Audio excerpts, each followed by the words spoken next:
A paz do Senhor, meus queridos irmãos. Estou aqui para entregar uma palavra de Deus ao seu coração.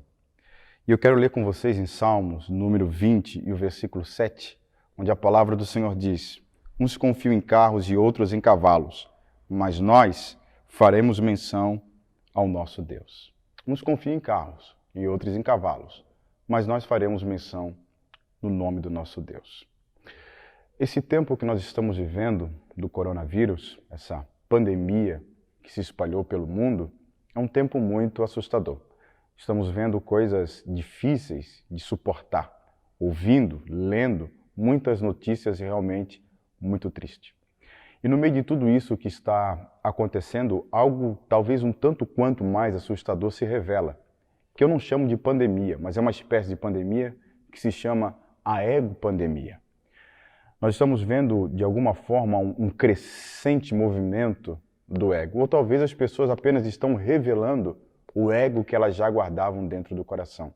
Pessoas que vão nos supermercados comprando mais do que aquilo que necessitam, comprando 2, 3, 4 vezes mais do que aquilo que precisam.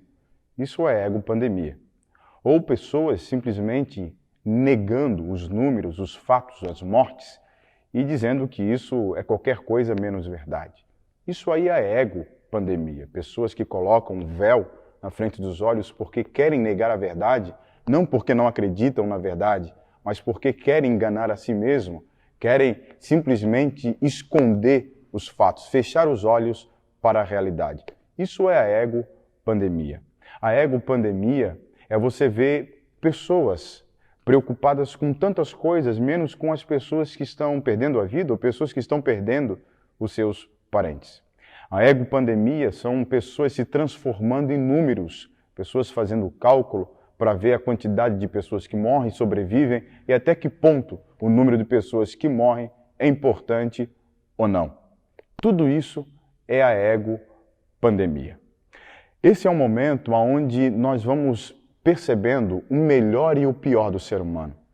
Nós vamos percebendo o melhor do ser humano em pessoas que organizam comida para as pessoas que estão abandonadas na rua num momento como esse.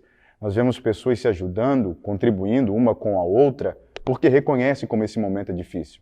Pessoas que escrevem um hino, uma música, um louvor, para confortar o coração das pessoas. E tudo isso é muito bonito de se ver. Mas nós também estamos vendo o pior do ser humano. Estamos vendo pessoas que simplesmente ignoram os fatos.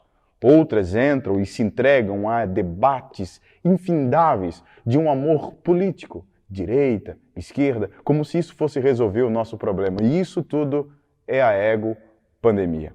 A grande verdade é que todos nós estamos juntos nesse barco. E esse é um momento muito difícil de se atravessar. E que nós devemos esquecer as nossas diferenças e olhar simplesmente para aquilo que importa.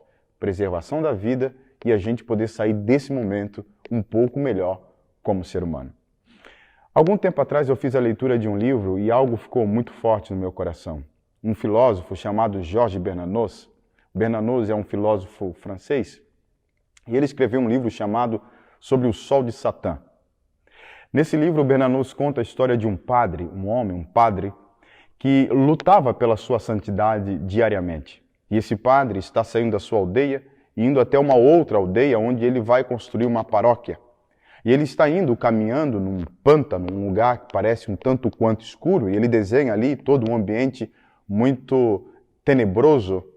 E esse padre está indo, andando, quando de repente alguém se aproxima dele, e ele começa a conversar com esse alguém. E ao longo do caminho eles vão conversando, longamente eles vão conversando. Quando de repente esse padre percebe que ele está conversando com Satanás, com o diabo.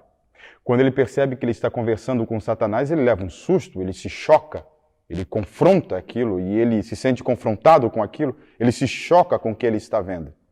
E a ideia que Bernanos tenta passar no livro, naquela história, é que quem não se choca com o mal está em sintonia com ele. Quem não percebe o mal está em sintonia com ele. Existem duas coisas que nós temos que perceber aqui. Primeiro é aquele que não se choca com o mal é porque está em sintonia com ele. Aquele que não age também está agindo. Aquele que simplesmente abre mão de lutar por direitos, de lutar por aquilo que é legítimo, também está lutando, do lado ao contrário, através do silêncio. O silêncio também luta. O silêncio também é uma forma de participar. Não escolher também é escolher quando a gente abre mão de escolher para deixar que outras pessoas escolhem. Isso também é escolher. E aquele que não se choca, não confronta o mal, está em sintonia com ele. A outra coisa que Bernanos deixa claro no livro e que nós temos que nos atentar é que ele fala que aquele que não percebe o mal que habita em si mesmo também está em sintonia com o mal. Aquele que não se choca com o mal está em sintonia com ele, mas aquele que não percebe o mal que lhe habita também está em sintonia com ele. Esse é o momento que nós percebemos o mal que nos habita.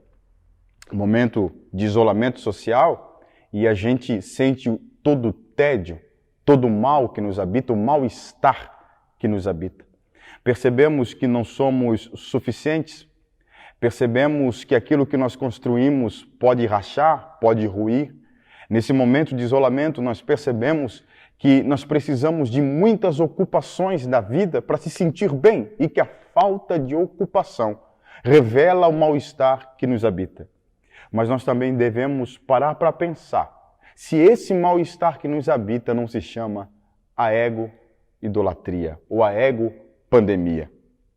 Esse é o momento em que muitas pessoas deixam aflorar não apenas o melhor que habita em si, mas também o pior. O mal que habita as pessoas está aflorando, está vindo para fora.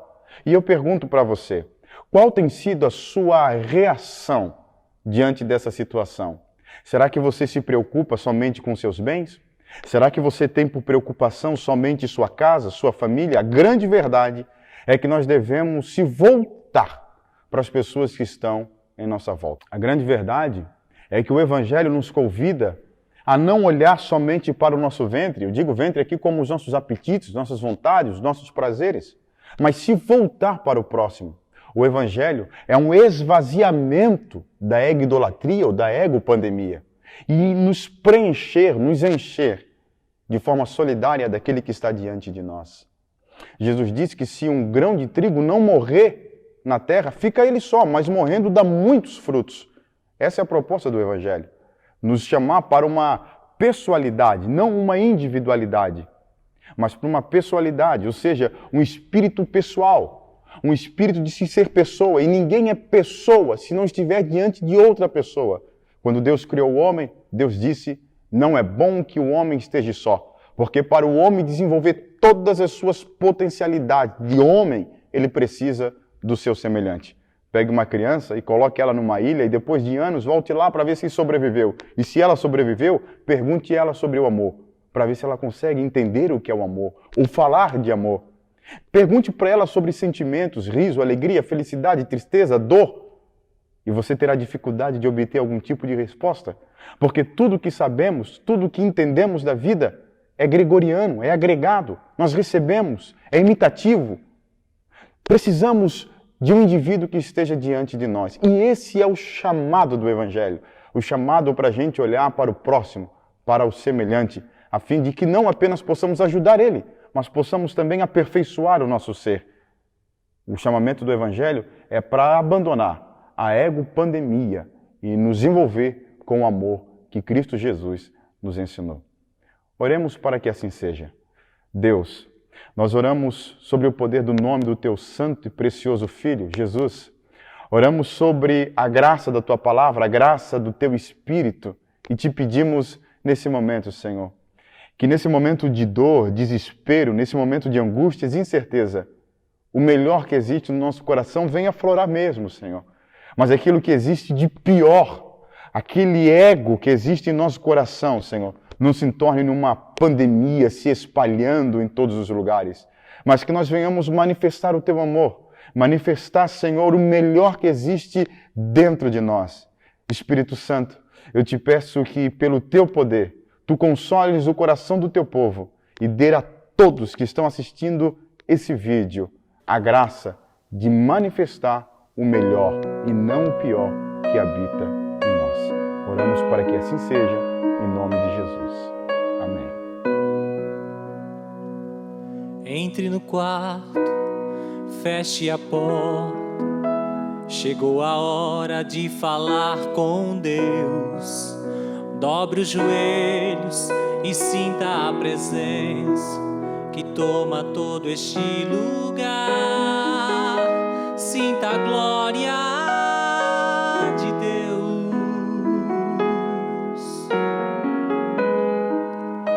Sinta a glória do Pai. Não se detenha se as lágrimas rolarem e as batidas do seu coração acelerarem.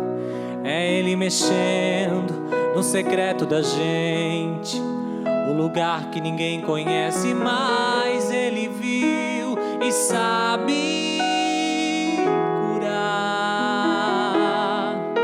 Ele viu e sabe o remédio para curar toda a ferida. Jesus, tua presença é o que eu mais quero. Jesus, tua presença é o meu remédio. Jesus, eu não quero ouro nem prata, só quero que cuide de mim. Eita, que presença é essa? Presença que mexe e confronta com tudo aqui dentro da gente, que causa arrepio na alma e até a gente sente. Que eu perca amigos, perca dinheiro, só não quero perder tua presença, tua presença, tua presença, tua presença, tua presença.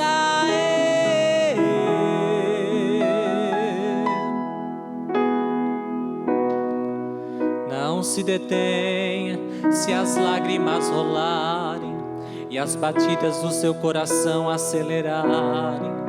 É Ele mexendo no secreto da gente, o lugar que ninguém conhece, mas Ele viu e sabe curar.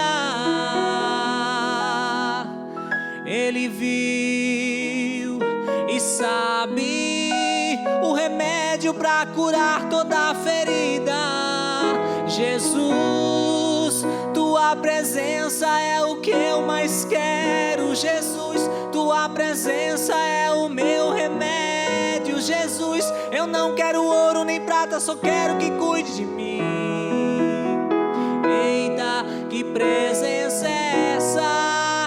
Presença que mexe e confronta com tudo aqui dentro da gente, que causa arrepio na alma e até a gente sente. Que eu perca amigos, perca dinheiro, só não quero perder tua presença, tua presença. Presença que mexe e confronta com tudo aqui dentro da gente, que causa arrepio na alma e até a gente sente. Que eu perca amigos, perca dinheiro, só não quero perder tua presença.